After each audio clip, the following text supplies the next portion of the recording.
My name's Llaethliw. I'm 24. I live in Llaethliw and I currently run the vineyard. We had an empty field that we rented to a farmer for not much money. So then we decided to try something a bit different. We sent off some soil samples, so they studied the soil and worked out exactly what needed. Then we prepared the soil, we added lime and potassium. Then we hired a consultant called Pritchard. He basically came and saw the vineyard, decided which way the rows would face, how wide they'd be, and the distance between each vine. We have 4 different varieties. We have Solaris, which is a white variety, Aberaeron, which is another white variety, and 2 reds, Rondo and Regent.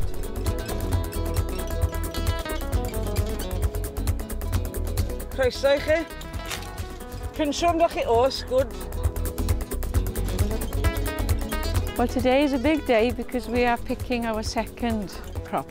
The sugar level in the grape is just the right number. We don't want it to go any higher or the wine will be too strong.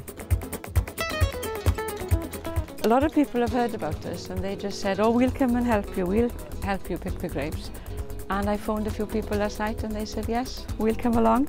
It's a new experience for them because it's a new vineyard in this locality. We'll have a nice lunch and then tonight we'll have a nice supper with a glass of wine.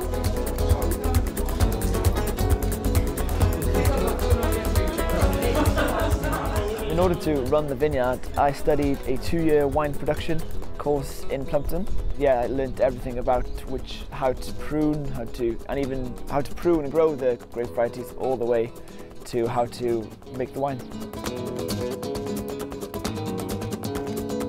To test the grapes, we use a thing called refractometer. So it measures the sugar content in the grape, and then you look usually into the sun, but straight up, and it's currently at 70.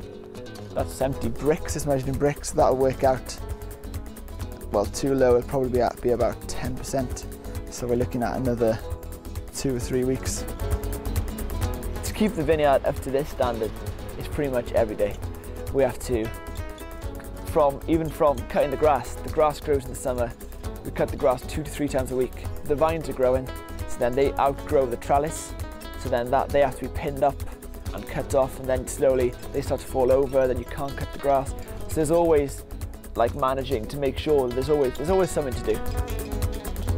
I sat an exam in Aberaeron where you had to have, it's a personal license holder, where if you sit and pass the exam, you were then allowed to go around 50 fairs, I believe.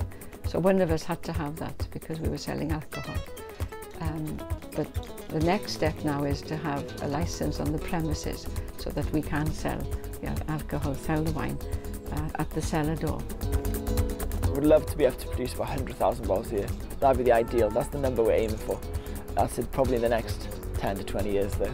But hopefully we'll have the winery. That's the next plan. The next step, which we've just started to build, is the winery. I don't think we give ourselves enough credit in a way, because we've planted the vines and then we've grown the grapes and now we're picking the grapes. And it is an achievement, because especially as the white wine won a bronze award with the UK Vineyard Association, which is an achievement for such a new venture, a new vineyard. So we're very, very proud of our wine. We won our first award this year with our first crop, so that was amazing for us. In the last 3 or 4 years, the UK has competed with most of the champagne varieties in the world's best sparkling wines. People prefer a lighter Prosecco or even a Cava. But at the moment, yeah, hopefully we're hoping to make a sparkling this year, and hopefully we can compete with all them.